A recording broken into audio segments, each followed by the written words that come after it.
प्रांतिज में क्यों रुकेंगे और इस सड़ियल घर में क्यों? क्योंकि मेरी माँ वहाँ अहमदाबाद में पुलिस हमें ढूंढ रही होगी। एक बार हमारी शादी हो जाए फिर वो तो क्या, उनका बाप भी हमें नहीं टच कर सकता।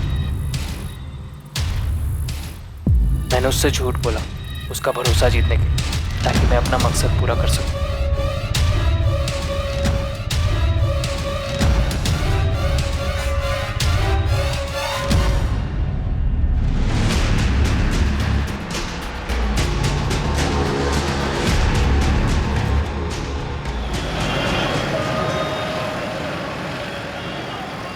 हमें एक 1 रूम किचन किराए पर चाहिए। આપાનગર પોલીસ સ્ટેશન સાંજડ નાકાના જંગલમાં એક બળી ગયેલ બોડી જોવામાં આવી છે. તત્કાળ ત્યાં પહોંચો. સંદેશ મળી ગયો. અમારી ટીમ સાંજડ નાકા જવા માટે રવાના થઈ ગઈ છે.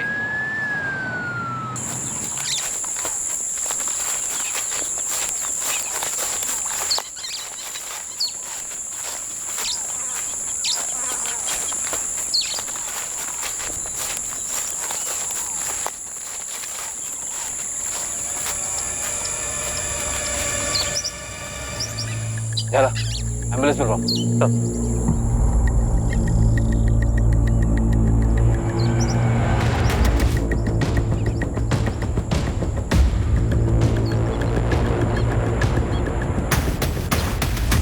सर आसपास तो कोई सुराग नहीं मिला। बॉडी पर भी कोई आइडेंटिफिकेशन नहीं है।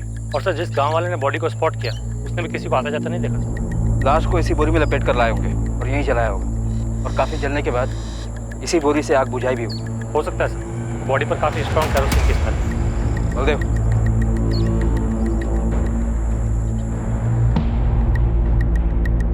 दोषी है डबल मर्डर है। प्रेग्नेंट थी? 4 महीने का फीटस था। शायद बच्चे को मारने के लिए इस औरत को भी मार डाला गया। काफी यंग औरत, लड़की कहना सही होगा। एज 18 से 23 के बीच की। 18 से 23 का रेंज काफी बड़ा होता है डॉक्टर। फेस के साथ बॉडी भी पूरी तरह से जली हुई है। ऐसी हालत में एक्चुअल एज बताने के लिए थोड़ा टाइम लगेगा। वैसे आपके पास बाकी डायमेंशंस हैं। Height 5 feet 5 inches, weight 55-56 KGs और ब्लड ग्रुप O पॉजिटिव। मौत का कारण? विक्टिम को गला घोंटकर मारा गया। सर 4 महीने पहले हिम्मतनगर से एक लड़की गायब हुई। उसकी फोटोज और डिटेल आई थी, ये इस जंगल वाली लाश के साथ मैच कर रही है सर। नाम मानसी पटेल, उम्र 20 साल, height 5.2, weight 51 KG, blood group O positive. लगभग एग्जैक्ट मैच है, बस वो जंगल वाली लड़की प्रेग्नेंट थी। सर लड़की घर वालों ने शिकायत दर्ज करवाई है कि इस लड़के ने इस लड़की को भगाया। फैज खान से। मेरा नाम राशिद पठान है और ये मेरी बीवी है। शबनम पठान।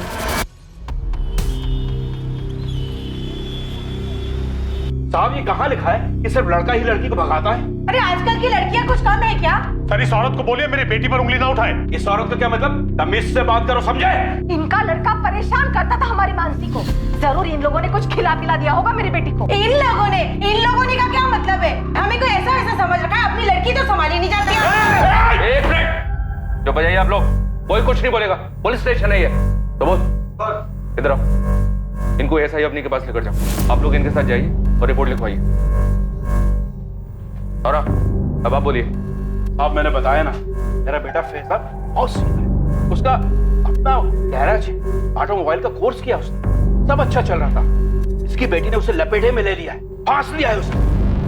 बड़ी मुश्किल से हमने उस लफंगे को अपनी बेटी मानसी से दूर किया है। हम तो अपनी बेटी की ग्रेजुएशन पूरी होने का इंतजार कर रहे हैं ताकि उसकी शादी कर सके। हमारी अपनी बिरादरी। देखिए वो लड़की हमें घर में चाहिए ही नहीं, और ना ही चाहिए उस बिरादरी की चिट्ठी। साहब आप लोग तुरंत इस पे एक्शन लीजिए, वरना मामला सांप्रदायिक बनाकर दोनों तरफ के ठेकेदार इस पर कूद पड़ेंगे। देखिए मैडम, दंगे वंगे छिड़ जाएंगे, जो हम बिल्कुल नहीं चाहते हैं। हमें तो बस हमारी बेटी सही सलामत लौटा दीजिए। शांति बनाए रखिए, हम मानसी को ढूंढ लेंगे और पक्का ढूंढ लेंगे। आपके पास उसकी कोई तस्वीर है? साहिल, भाई की तस्वीर होगी ना तेरे मोबाइल पर? दिखा इन्हें। हाँ दिखा दो।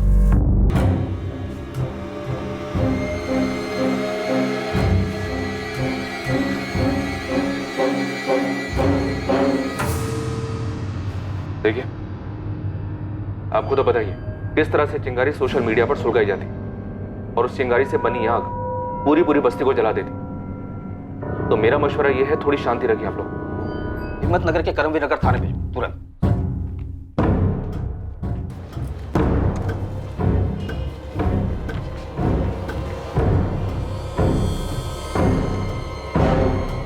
लड़की 4 महीने प्रेग्नेंट थी। अब बवाल होगा। दोनों फैमिलीज को हाजिर करो और ये इन्फॉर्मेशन किसी भी सूरत में लीक नहीं होनी चाहिए। बेकार में शहर में दंगे शुरू हो सकते। लेकिन सर 4 महीने पहले जब मानसी और फैज भागे थे तब हमने उन्हें उन दोनों के इंस्ट्रूमेंट के IMEI नंबर से ट्रेस कर लिया था। दोनों लोकेशंस मुंबई में माही में इलाके के दिखा रहा था। और फिर सिर्फ 3 दिन में हम उन्हें मुंबई से पकड़कर वापस ले आए थे। अपने हितेन खबरी ने खोज कर निकाला था कि वो मुंबई के माही में इलाके में कौन सी जगह है। नमस्ते मैम। माहिम का एक स्टेट एजेंट है बिलाल करके, उसका नंबर और पता है। राजू करके एक मेरा मुंबई का पंडर है, उसको बिलाल बोला था कि उसने फ्लैट तो दे दिया था लेकिन उनके डॉक्यूमेंट्स फर्जी लग रहे थे। वो किधर पेश आओ ना।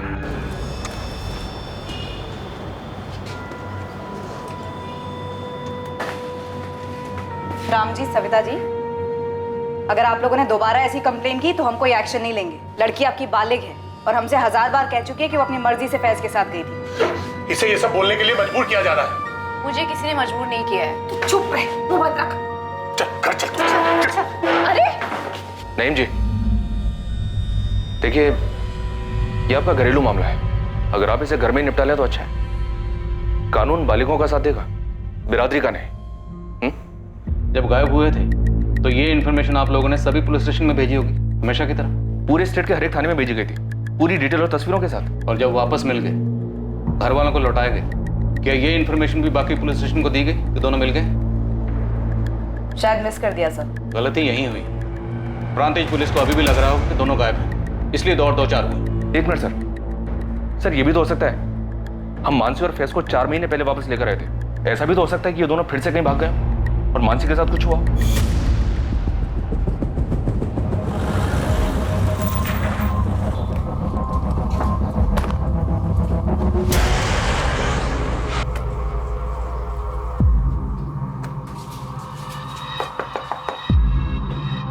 सविता जी, मानसी कहाँ है? जी, मैं कुछ पूछ रहा हूँ आपसे। मुझे नहीं पता फैज कहाँ है। 4 दिन हो गए उसे भागे हुए। फिर से वो कमीना उसे भगा के ले गया, वही फैज।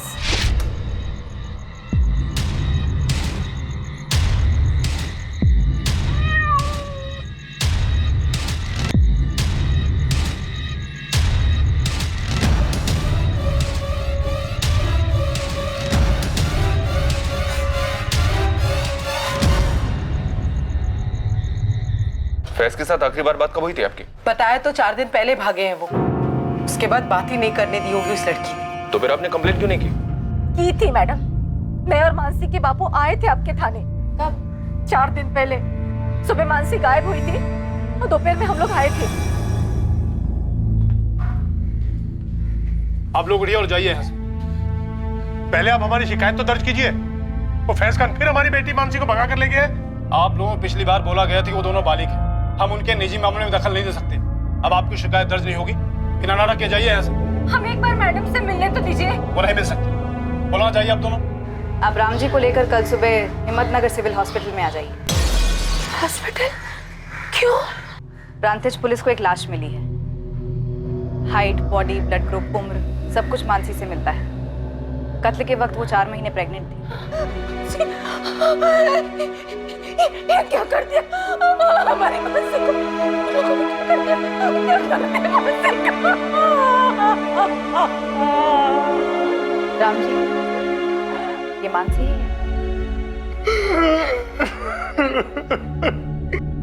साहब, फेज हमारी सुनता ही नहीं था। इस बार पक्का इरादा करके भाग गया वो उस लड़की के साथ। तो आखिरकार आप कबूल करते हैं कि आपका बेटा फैज खुद अपनी मर्जी से मानसी के साथ भागा था? 1000 बार समझाया उसे, लेकिन उसके सर पे जैसे कोई जुनून सवार था। मानसी को कुछ दिखाई नहीं दे रहा था, उसे कुछ सुनाई नहीं दे रहा था। हमने तो अपने समाज के गुरुजी से भी बात करवाई थी उसकी। मौलवी साहब भी आए थे घर पर फैज को समझाने के लिए।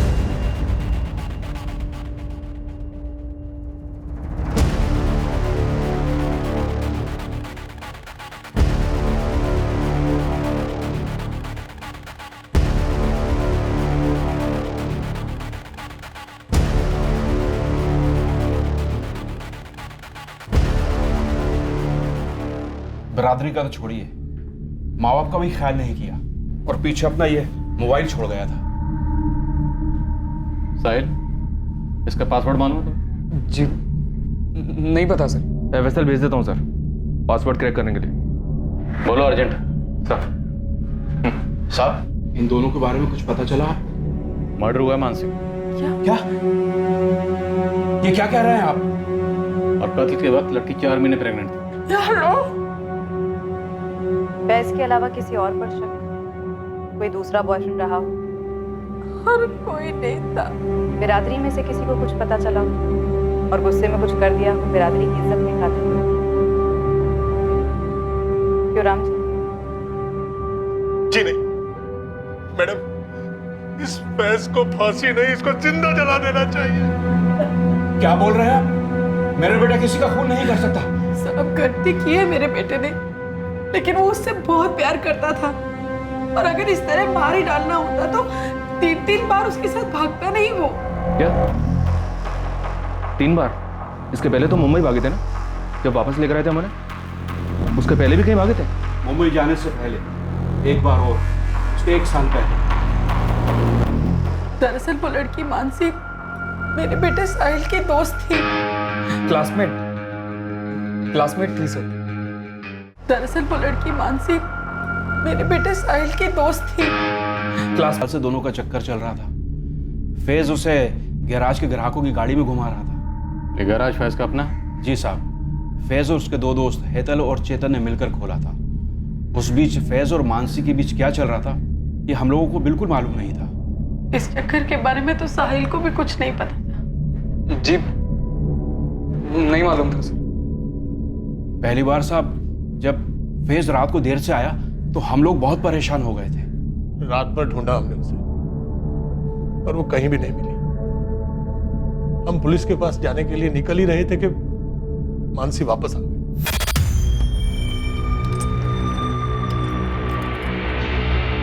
मानसी? कहाँ थी तू रात भर? ऐसे बिना बताए कैसे जा सकती है तू? अरे पापा अंदर तो चलने दो। कितनी शांति से बात कर रही है। और हम लोग पुलिस स्टेशन जा रहे थे। अच्छा नहीं गए आप लोग, मजाक उड़ाते हैं आपका। लेकिन कहाँ थे बेटा तू रात भर? एक फोन तो कर देती ना। अरे मेरे फ़ोन की बैटरी ऑफ हो गई थी, चार्जर नहीं था इसलिए कॉल नहीं कर पाया। तो किसी और के फोन से फोन कर लेते ना भाई। किसी ने पूछा तुझसे? चल अंदर जाओ, सो जा। अरे बेटा तू था कहाँ? यहाँ हम सब, मेरा मतलब है मेरे दिल को कुछ हो जाता तो? बाबा अबू कुछ भी ना बोलिए। अरे मेरा एक दोस्त है अब्दुल, आप उसे नहीं जानते, तो एकदम से अहमदाबाद ले गया मुझे। उसकी कोर्ट मैरिज थी ना, तो गवाही देने गया था। गवाही देने? कोर्ट में? क्यों? कोई दूसरे कौम की लड़की थी? रश्मि नाम है मेरे फ्रेंड का, रश्मि शर्मा। शादी कर रही थी वो अब्दुल शेख के साथ। तू ही मिली थी उसे गवाह बनाने के लिए? अरे पापा वो मेरी बहुत अच्छी फ्रेंड है कंप्यूटर क्लासेस से। देख मानसी, ये तेरी पहली गलती थी, इसलिए हम लोग तुझे माफ कर देते हैं। पर एक बात तो अच्छी तरह से समझ ले, अगर ऐसा काम दीदी अपनी बेटी भी करती ना और कोई लड़की उसकी गवाह बनती किसी और धर्म के लड़के के साथ में शादी करने के लिए, तो मैं अपनी बेटी और वो लड़की दोनों की खाल खींच लेती। समझे तू? समझा आपकी बात, बट ये अब्दुल कोई गैर कानूनी काम नहीं कर रहा, तभी तो कोर्ट मैरिज कर रहा है। बाकायदा मियाँ बीवी अपना अपना मजहब मानेंगे। आपको डरने की कोई जरूरत नहीं, मैंने कुछ गलत नहीं किया, और ना ही रश्मि और अब्दुल ने। फैज,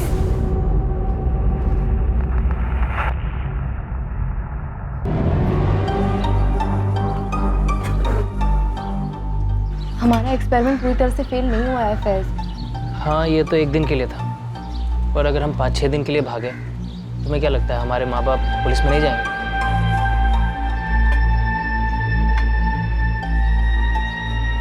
मुझे तो लगता है कि हम डायरेक्ट बता ही देते हैं, मम्मी पापा ये फैज है, फैज खान, मैं इसे लव करती हूँ और हम शादी कर रहे हैं, बस फिर स्टोरी खत्म। चुप, स्टोरी शुरू होने से पहले ही ख़त्म हो जाएगी। तो फिर और क्या करें? एक काम करते हैं, एक बार फिर से बात देखते हैं, मेरे अम्मी अब्बू और तुम्हारे मम्मी पापा पीछे पड़ते हैं। डन। अभी? और जब दूसरी बार भागे तो आप ही लोग 3 दिन में मुंबई से उन्हें ढूंढकर वापस ले आए थे। सब कुछ ठीक ही था, हमें लगा दोनों एक दूसरे को भूल गए, और फिर 4 दिन पहले फिर भाग गए। मैंने इससे कहा कि हम पुलिस में गए तो बदनामी हमारी होगी। आखिर लड़की को लेकर हमारा लड़का ही भागा है ना। साहब मेरा बेटा उस लड़की से बहुत प्यार करता था। जिस लड़की की बात आप कर रही हैं, कत्ल हो चुका उसका।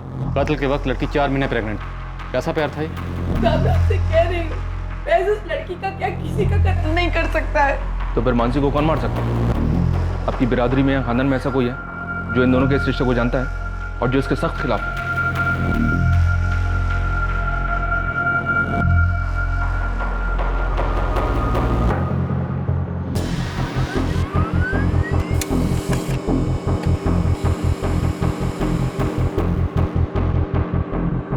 पूरे गुजरात, मुंबई और आसपास के सभी छोटे बड़े शहरों में फैज खान के डिटेल्स भेजे गए। हर मुमकिन खबरी नेटवर्क को एक्टिव किया गया। एक लड़का और एक लड़की जो एक दूसरे से बेहद प्यार करते थे और पहले भी 3 बार भाग चुके थे, वो उसका मर्डर क्यों करेगा? पर इस केस के कुछ और पहलू थे जो आगे जाकर खुलने वाले थे।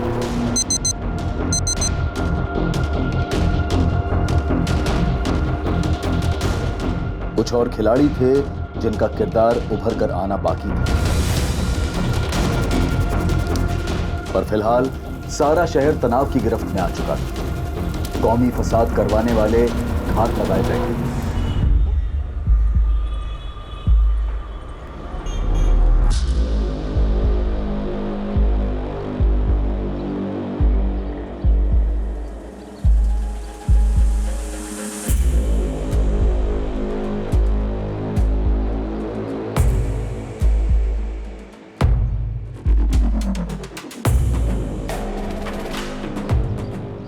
बब्बन, काम ठीक से समझ गए हो ना?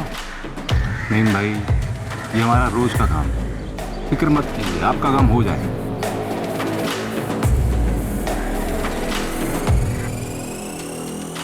लखन, किसी को कानो कान खबर नहीं होनी चाहिए और पुलिस को तो बिल्कुल भी नहीं। अरे रामजी भाई शांति रखो, आपने बोल दिया ना मामला घरेलू है, बस घर तक ही रहेगा। अब ये घरेलू मामला नहीं रहा साहिल, मानसी का मर्डर हुआ और मर्डर के वक्त वो 4 महीने के प्रेग्नेंट थी। तुम्हारे भाई की गर्लफ्रेंड थी, दोस्त तो तुम्हारी भी थी। सर मैं सच कह रहा हूँ, मुझे कुछ नहीं पता। साहिल, तुम 4 महीने पहले में काफी नर्वस दिखाई दे रहे थे, हालत तो अभी भी पतली है तुम्हारी। बोलो क्या छुपा रहे हो? अरे बोलो, डरो मत, बोलो। सर मैं सच ही कह रहा हूँ, मैं बचपन से ही नर्वस हूँ सर। आप चाहे तो किसी से भी पूछ लीजिए। तुम्हें क्या लगता है मर्डर फैज ने किया? मानसी तुम्हारे भाई फैज की गर्लफ्रेंड थी, जब प्रेग्नेंट हुई तो मार डाला उसने। नहीं नहीं सर, मुझे नहीं लगता भैया ऐसा कुछ भी कर सकता। तुम्हारे कॉल रिकॉर्ड्स आजकल में आने वाले हैं। अगर हमें पता चला कि तुमने कुछ झूठ बोला है या हमसे कुछ छुपाया है तो बॉस, तुम्हारे भाई की कुटाई बाद में होगी, उसका ट्रेलर पहले तुम देखो। अपने दोस्त फैज को बचाने की कोशिश भी मत करना। सच कह रही हूँ, चेतन और हेतल तुम्हारे नटबोल्ट खोले जाएंगे। मैडम हम खुद परेशान हैं कि फैज कहाँ है और क्या हुआ है उसके साथ में। मैडम हम पूरे दावे से कह सकते हैं कि फैज ने मानसी का मर्डर नहीं किया है। हमें लगता है कि जात पात के चक्कर में उसका भी किसी ने मर्डर कर दिया है। तो कौन है, नाम लो। डरो मत, हम हैं। किसी का नाम नहीं ले सकते हम, क्योंकि हमें सच में मालूम नहीं है। मालूम नहीं है या डरे हुए हो? डरना है तो हमसे डरो, और जब फैज कांटेक्ट करे तो उसे बता देना कि मासूम है तो बाल भी बांका नहीं होगा। और अगर उसने कुछ किया है, छुप ले जब तक छुप सकता है, ढूंढ तो हम उसे लेंगे।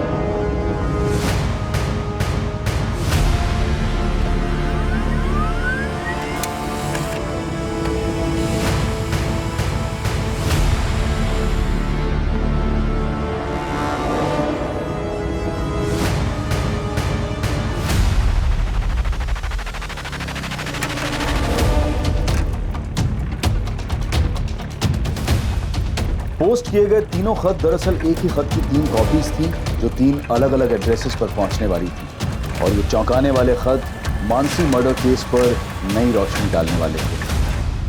सर, फैज के भाई साहिल खान और उसके गराज के पार्टनर्स चेतन पंड्या और हेतल देसाई के फोन रिकॉर्ड स्कैन किए। कुछ शक करने जैसा तो नहीं निकला है। भाई साहिल खान पे स्पॉट डालना हो, वो जिस तरह से नर्वस रहता है, उसकी बॉडी लैंग्वेज से लगता है कि फैज खान के बारे में पक्का कुछ जानता है। और ये एक लेटर है आपके नाम। आज के जमाने में लेटर कौन भेजता? किसने भेजा? फैज खान?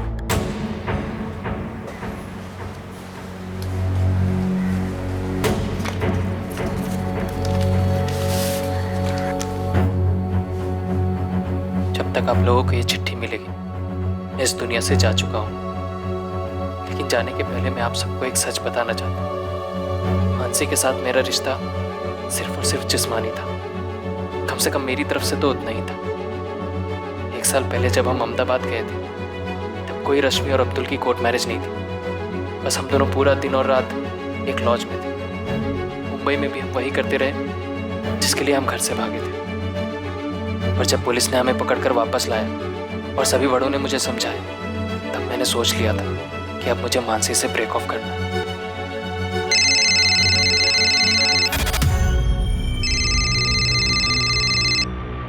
हाँ बोलो। लेकिन मानसी ने मुझ पर एक बॉम्ब डाल दी। ऐसा कैसे हो सकता है? तुमने तो कहा था सेफ है। तो हो गया तो मैं क्या कर सकती हूँ? अब हमें शादी करनी होगी फैज। हम अहमदाबाद चले जाते, कोर्ट मैरिज कर लेते कल ही।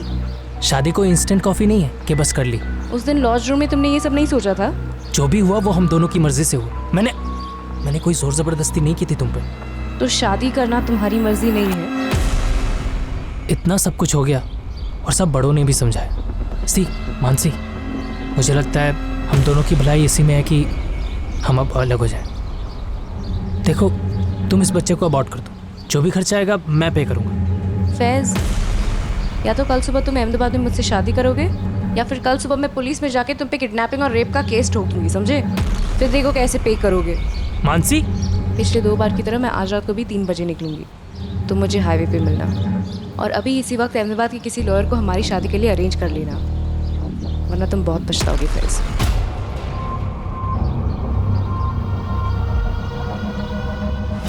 मेरे पास कोई चारा नहीं था तो मैं अगले दिन उसको लेकर निकल पड़ा अहमदाबाद के लिए। लेकिन हम अहमदाबाद गए नहीं। पर हम यहाँ प्रांतिज में क्यों रुकेंगे और इस सड़ियल घर में क्यों? क्योंकि मेरी माँ वहाँ अहमदाबाद में पुलिस हमें ढूंढ रही होगी। एक बार हमारी शादी हो जाए फिर वो तो क्या, उनका बाप भी हमें नहीं टच कर सकता। मैंने उससे झूठ बोला उसका भरोसा जीतने के लिए, ताकि मैं अपना मकसद पूरा कर सकूं।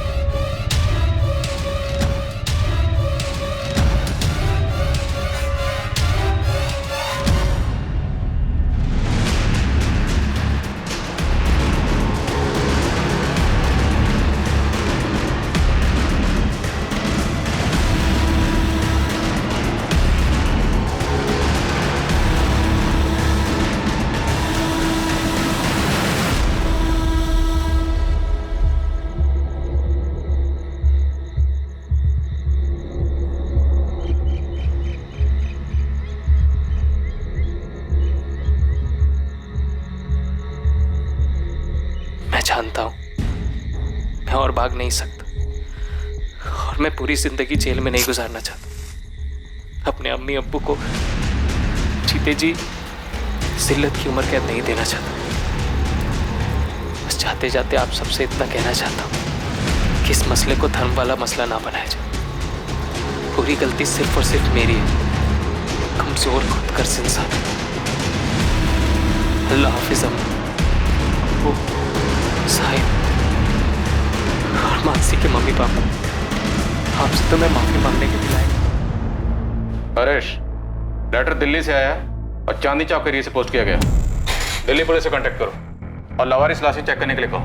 हो सकता है दिल्ली के किसी होटल या लॉज में नाम बदल के रह रहे। जी सर, मुंबई में भी नाम बदल के रह रहा था। राशिद पठान के नाम से फ्लैट लिया था इसने। अवनी, तुम फैज खान के हैंडराइटिंग सैंपल्स कलेक्ट करो और FSL में भेजो, हैंडराइटिंग स्पेशलिस्ट के पास तुरंत।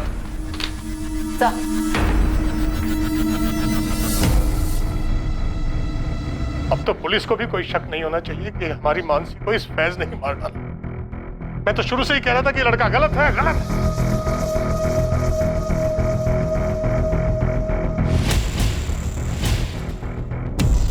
अल्लाह, ये क्या कर दिया फैज तूने? क्या कर दिया? फैज से क्या कर लिया?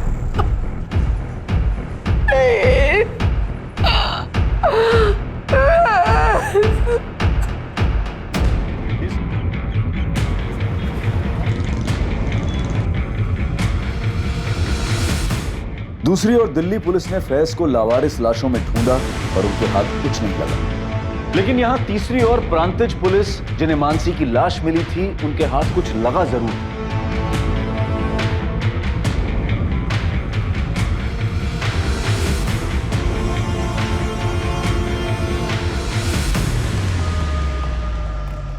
सर ये जंगल के बाहर का सीसीटीवी जहाँ से उस रात को ये गाड़ी गुजरी, और यहीं से लगभग 1 किलोमीटर अंदर हमें मानसी की जली हुई लाश मिली थी। पोस्टमार्टम रिपोर्ट भी यही कहती है कि लाश रात को 1 से 1.5 के बीच चली थी और ये कार 1:33 पर वहाँ से निकली। हो सकता है कि इस कार में मानसी की लाश लाई गई और ये आदमी फैज से कनेक्टेड हो।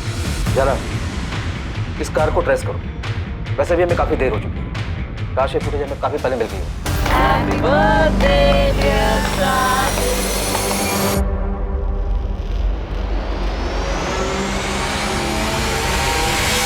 सर, मुझे यहाँ पे क्यों बुलवाया गया है? तुम्हें हमने नहीं, फैज ने बुलाया। फैज ने? हाँ शालू, हमने फैज के फोन का पासवर्ड क्रैक किया। उसमें से हमें ऐसी बहुत सी चीजें मिली जो तुम्हें मालूम, पर तुम तो सामने आई नहीं बताने के लिए। लेकिन फिर भी ये सामने आ गया, तुम्हारे और फैज के बीच में एक्सचेंज हुए मैसेजेस। रोजाना मैसेजिंग होती थी और ढेरों कॉल्स भी। हाँ सर, पर हमारे पीछे ऐसा कुछ नहीं था। मेरा मतलब फैज की तरफ से ऐसा कुछ नहीं था। तो तुम्हारी तरफ से था शालू? हाँ मैम, मैं फैज को लाइक करती थी और वो सिर्फ मानसी को ही लाइक करता था।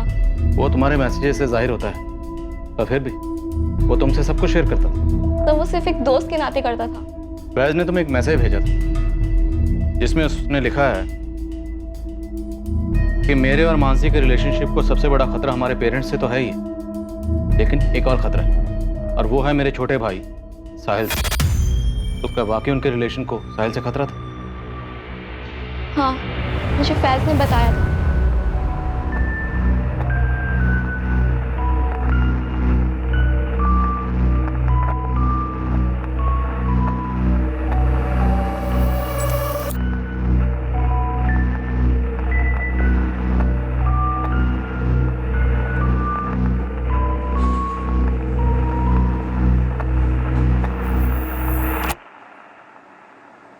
एक्चुअली मानसी फैज को साहिल के बर्थडे पर मिली थी 1 साल पहले ही, और उस दिन साहिल मानसी को प्रपोज करने वाला था। वो पागल हो गया था उसके पीछे 11th स्टैंडर्ड से 2 साल से ही। सो कैसे लगा केक बर्थडे बॉय? बहुत ही अच्छा। अच्छा सुन, तूने अपने हैंडसम से फैज भाई को बुलाया क्या? हाँ, अच्छा वो मानसी आ रही है ना? अरे यार, कब तक ऐसे शाय फील करता रहेगा? आज तो बोल दे उसको तेरा बर्थडे है। हाँ यार शालू, मैंने ना आज डिसाइड कर लिया कि मैं मानसी को प्रपोज करके ही रहूंगा, कुछ भी हो जाए। अरे पहली बाइट फैमिली उस दिन 2 लोगों के दिल टूटे थे सर, एक तो साहिल का ऑब्वियसली और दूसरा मेरा। तो इस बात की तगड़ी पॉसिबिलिटी है कि साहिल ने फैज और मानसी को मारा होगा, और वो लेटर्स भी उसी ने पोस्ट किए होंगे। क्या बात कर रहे हैं सर? साहिल एक मक्खी तक नहीं मार सकता।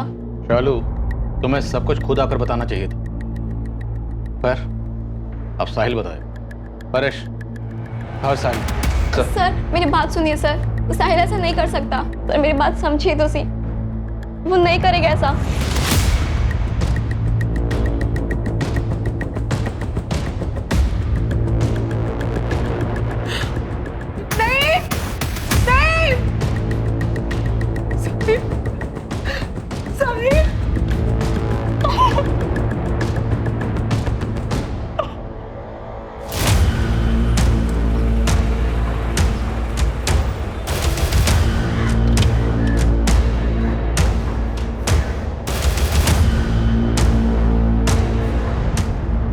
क्या ढूंढ रहे आप?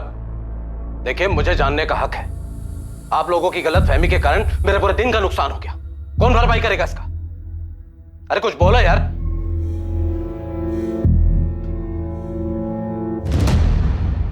क्या है ये?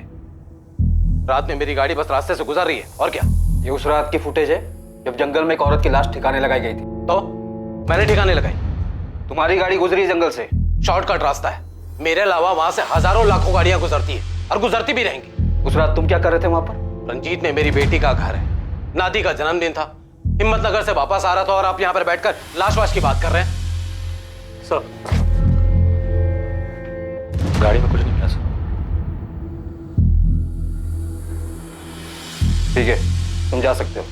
खाली पीले टाइम खोटी करके रख दिया है। ये कार में कुछ ज्यादा नहीं चिल्ला रहा था ये? चोर की दाढ़ी में तिनका।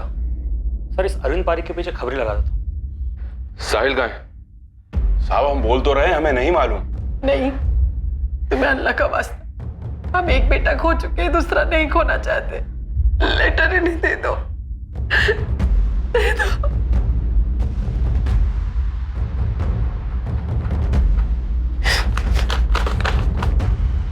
अम्मी, अब्बू, दरअसल मैं मानसी से प्यार करता था, पर फैज भाई को वो अच्छी लगने लगी। मुझे इस बात से बहुत तकलीफ थी। मुझे पता चला था कि मानसी भी घर से गायब थी। ठीक तभी जब फैज भैया गायब हुए थे, मैंने 2 और 2 साथ में जोड़ लिया कि भाई और मानसी साथ में ही गायब हुआ हूँ। और मैंने भाई से पूछा, कल दिन भर और रात भर आप तुझे समझना पड़ेगा। नहीं समझना है मुझे। देखो भाई, अगर आपने मानसी के साथ कुछ भी गलत किया ना, तो मैं मार डालूंगा आपको और फिर खुद को। इसमें हम क्या कर सकते हैं सर? फैज ने मारा हो या साहिल ने मारा हो, इनके पूरे खानदान को जेल में डाल दीजिए सर। जिसने भी मारा है हमारी बेटी को, हमें सिर्फ इंसाफ चाहिए। साहब हमें तो लगता है दाल में अभी भी कुछ काला है। मेरे दोनों बेटे, हमारी परवरिश इतनी गलत नहीं हो सकती। देखिए फिलहाल तो यही लगता है कि फैज ने मारा, और उसने मारने के बाद चिट्ठियां भिजवाई और खुद फरार हो गए। दिल्ली में फैज की लाश नहीं मिली, या फिर हो सकता है कि साहिल ने मारा और वो चिट्ठियां किसी और से भिजवाई उसने। लेकिन वो दिल्ली गया ही नहीं। किसी और से भिजवाई हो, चिट्ठियां भिजवाना मुश्किल नहीं है। सर, फोरेंसिक लैब से फोन आया था। हैंडराइटिंग एक्सपर्ट ने दोबारा चेक किया, वो हैंडराइटिंग फैज की नहीं है। अब नहीं, साहिल के लिए तुरंत रेड अलर्ट जारी करो, बच के नहीं निकलना चाहिए। साहब इस बार तगड़ी खबर लाया हूँ। नईम खान, लड़के का बाप, उसने बबन कुरैशी को पैसे दिए। मानसी को मारने के लिए? अब वो तो बबन से निकलवाओ ना आप। चल ठीक है, और कुछ? ये तो आधी खबर है साहब। और एक सुपारी गई। अब किसकी? रामजी पटेल, लड़की का बाप, उसने हिस्ट्री शेटर लखन पांडे को पैसे दिए। फैज की सुपारी? ये क्या खिचड़ी थे? खिचड़ी उनकी अम्मा बोलिए साहब। और आगे भी सुनिए, जैसे ये फैज का सुसाइड वाला स्टोरी निकला ना, रामजी पटेल ने तुरंत लखन पांडे को फोन करके कॉन्ट्रैक्ट कैंसिल कर दिया। मैं तो कहता हूँ साहब, नईम खान और रामजी पटेल को टटो। सर, चोर की दाढ़ी में तो वाकई बहुत बड़ा तिनका दिखा सर। कोई कनेक्शन मिला उस अरविंद पारिक का? बिल्कुल सर, खबरी रामचंद को लगाया था इसके पीछे, और उसने बताया कि अरविंद पारिक की बहुत ही खास दोस्त थी। सोचिए किसके साथ? फैज खान की फैमिली से? नहीं सर, मानसी पटेल के फादर रामजी पटेल के साथ।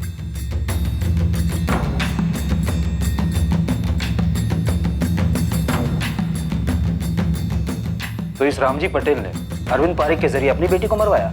कोई पहला केस नहीं है सर, ऑनर के लिए।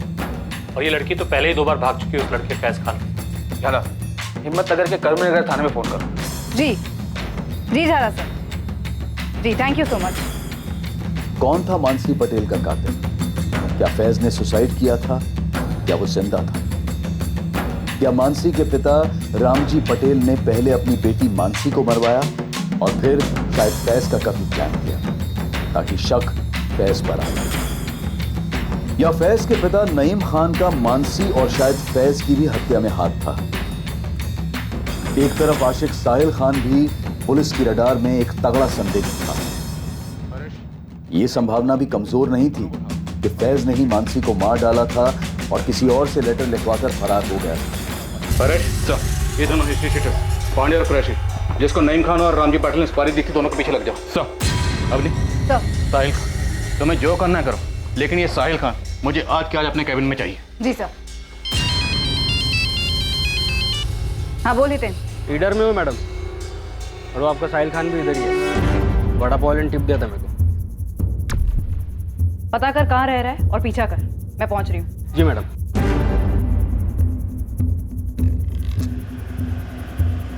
कुछ तो बोलिए, क्यों उठाया है हमें? सब कुछ तो खत्म हो गया है, अब क्या बात करनी है आप लोगों को हमसे? मेरी बेटी मानसी वापस तो नहीं लौटाएगी ना?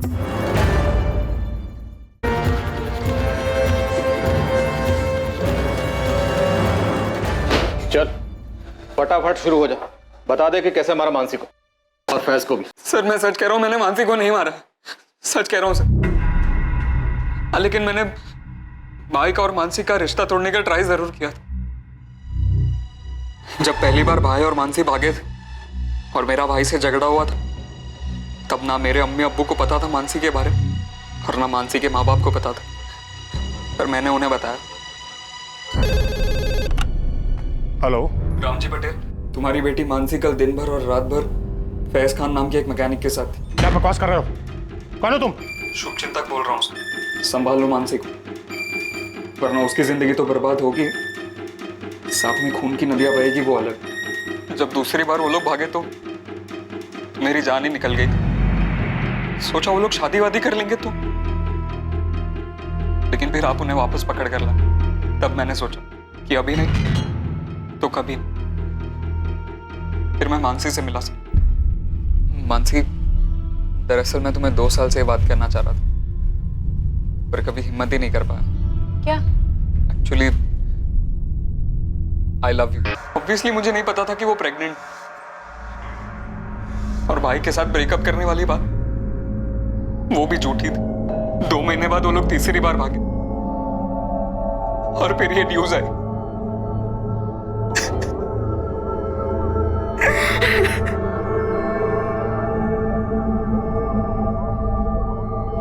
सर, परेशान नईम खान और रामजी पटेल को ले आए।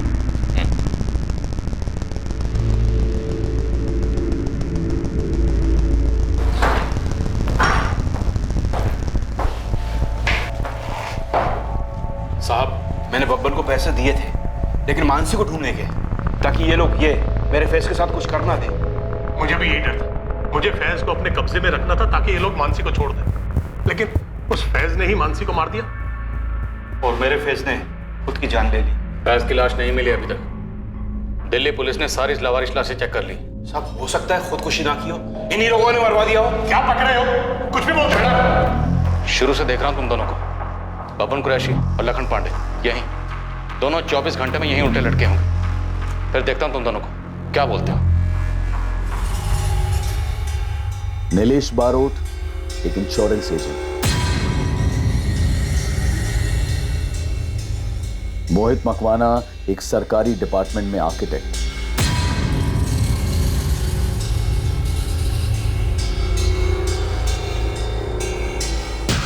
और रुचिका, एक हाउसवाइफ।